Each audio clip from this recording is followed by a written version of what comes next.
Hey friends, welcome to Crafting in the Rain. Today I'm going to be sharing with you some graphic design principles that you can use when you're working in Design Space to create the best projects possible.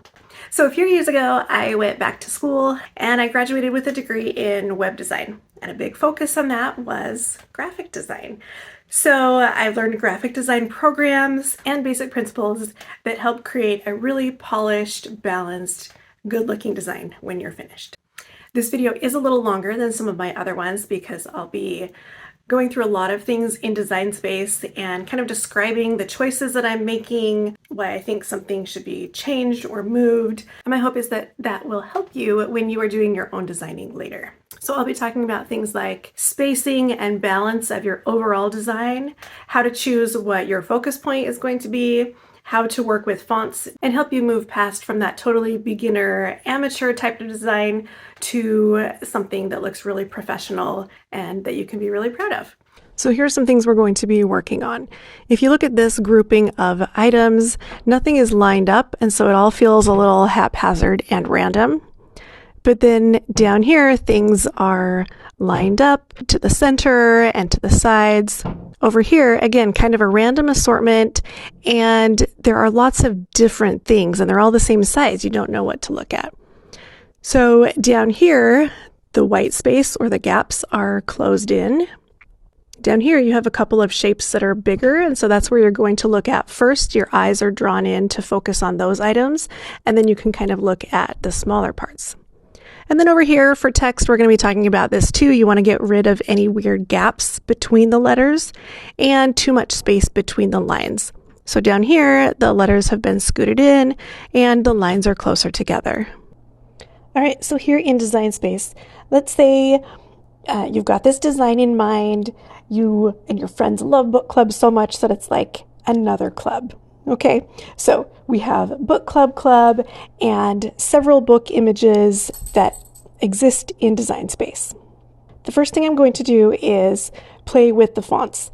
And if I click free and purchased, then I will see all of the Cricut fonts that I don't have to pay for. All right, so I like this one for book club. And to make it stand out even more, I'm going to use all caps.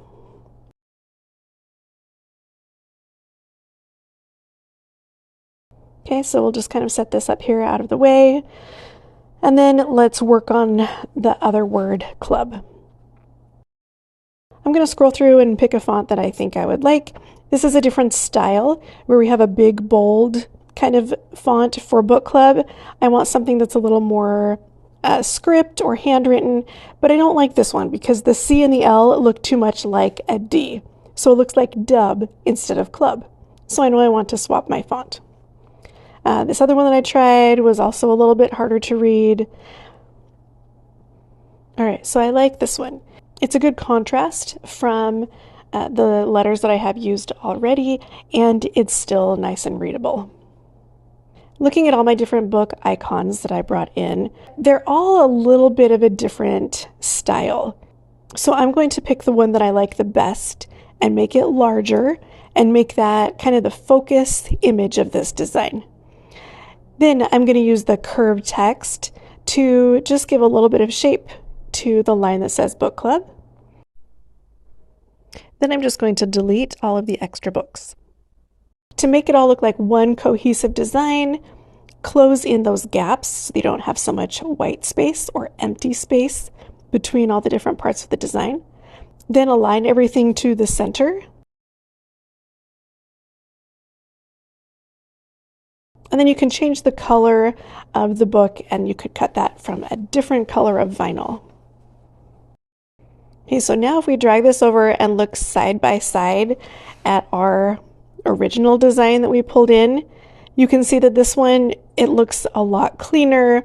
It looks a lot more thought out and like it's one whole design and not just a few random things thrown on a shirt.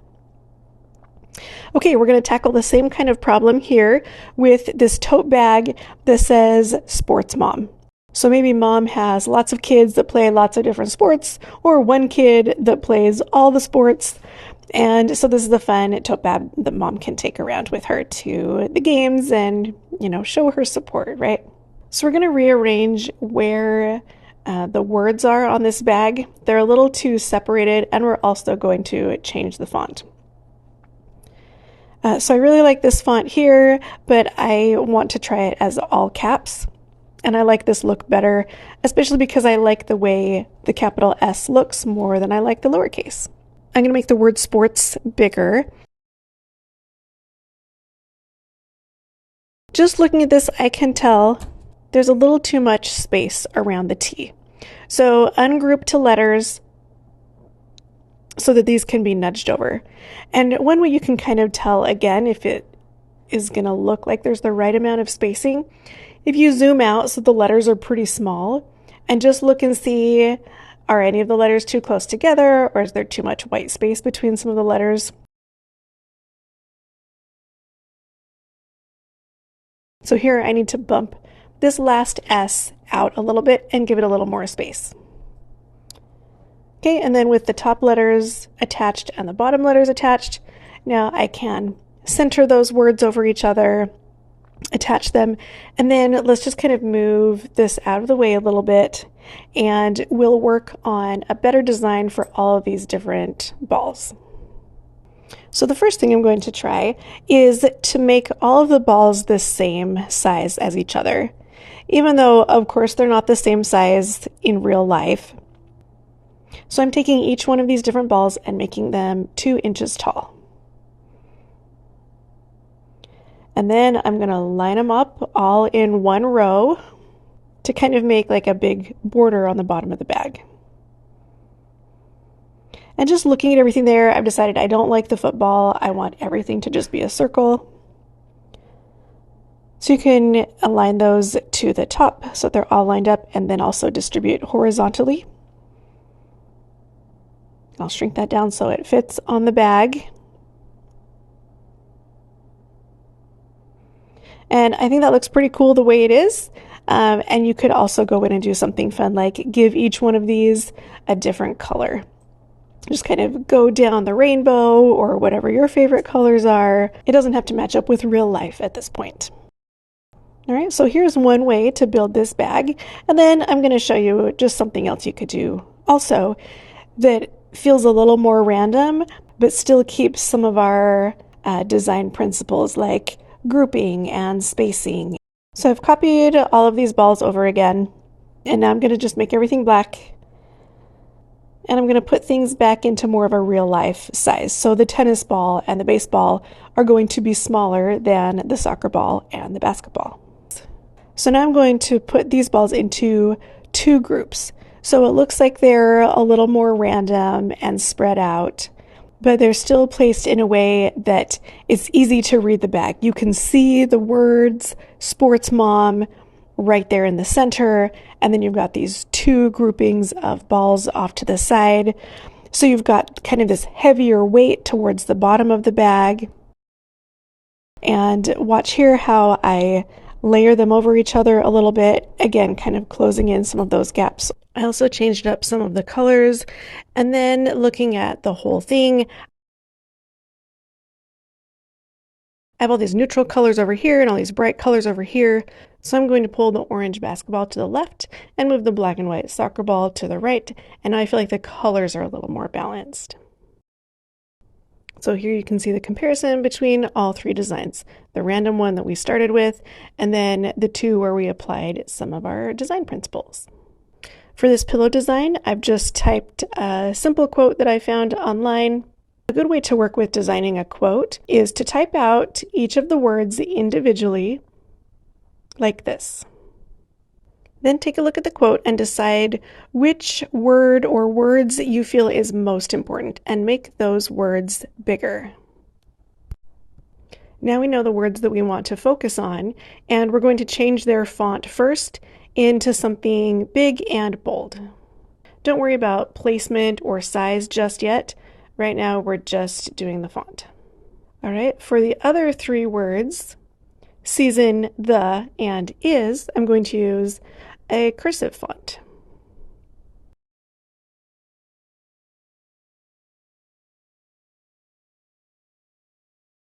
Now we can start to group the words together and see where we like the placement of everything.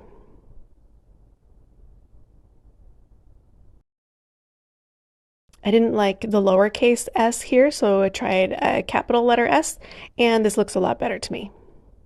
I'm going to take these two words, worlds and favorite, and line them up, and then position the word season kind of underneath it with the capital S, filling in some of that space under the word the.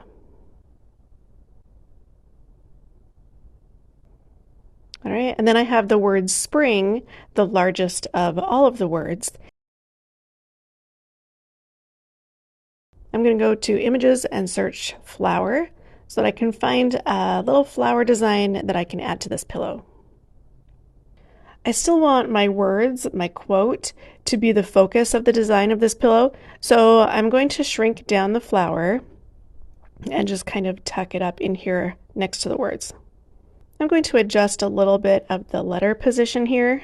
I want to bring the T in closer to the H.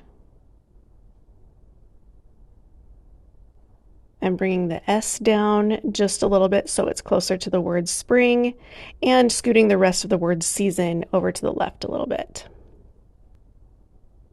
Then I'll take this flower and just kind of tuck it into the space around the S.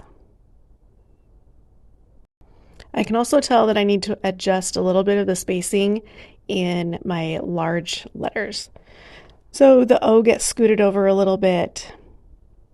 The R gets scooted over a little bit. Because what I'm seeing was there was too much space around the O, and then here there's too much space around the A and the V. So again, I will just adjust things a little bit to fill in those spaces and just make the word look more evenly spaced. Keeping good alignment in mind, I want the word favorite to be just as wide as the word worlds. So once I have my letters right where I want them, then I can attach all of the letters of favorite again and drag that out so the width matches the width of the word above it. The last design I'm going to do is just another version of this same quote, this time using a banner and some little flourishes. So you can search for banner. There are lots of different types in Design Space. I like this one right here. And then if you search the word swash or flourish or swirl, you'll find a whole bunch of little decorative pieces. So I like this one. I'm going to add these both to my canvas, and I'll show you how to incorporate them in a design. All right, so I'm going to add a text box and write the word worlds. That's the word that I know I want to have in the banner because it's one of my more important words of the quote. I'm going to look for a font that looks a little bit hand-drawn but is not cursive. That will match the style of these illustrated decorations.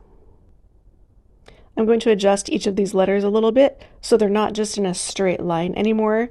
They'll kind of match the shape of the banner a little bit better.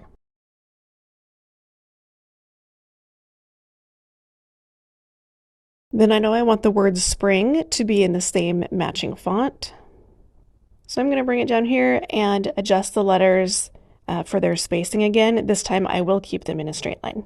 So here the S, the P, and the R are a little bit too spread out. When the spacing is good, you can attach them again so that they'll all move together and then cut out together later.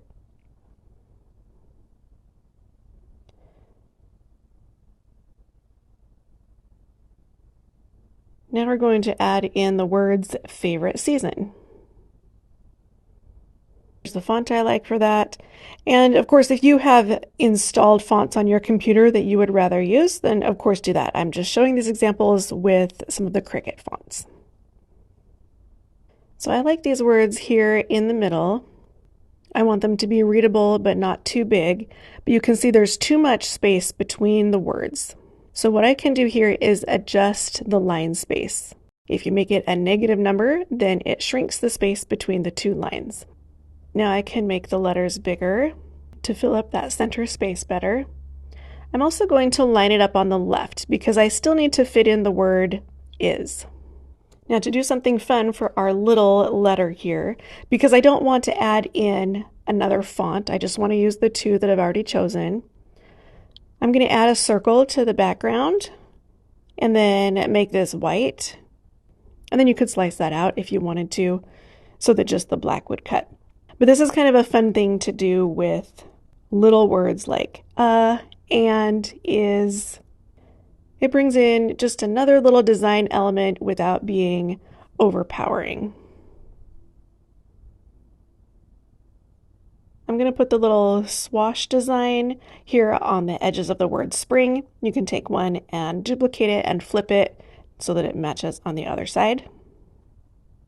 I want my banner to be a little bit bigger to match the word spring a little bit more. And then the last thing to do is just add the word the up at the top over the banner, and I'll use the same font as favorite season. So after watching all of that, I would love to hear if there was something that really stood out to you as an important tip that you're going to start using, or if you have other design questions that I maybe can answer for you, then go ahead and leave those in the comments. Please like this video and subscribe to my channel. I've started out my channel this year doing some series and videos in a row that kind of focus on a particular topic. I started out with scroll saw tutorials, then moved on to the X tool, and now you can expect to see a bunch about Cricut. I'm going to focus first on the perforation blade for the maker, just because I think it's an underrated tool and you can do a lot of cool things with it. So make sure that you are subscribed to the channel so that you catch all of those videos. And if you want to request any specific Cricut tutorials, then please let me know about that too. And I will see you next time.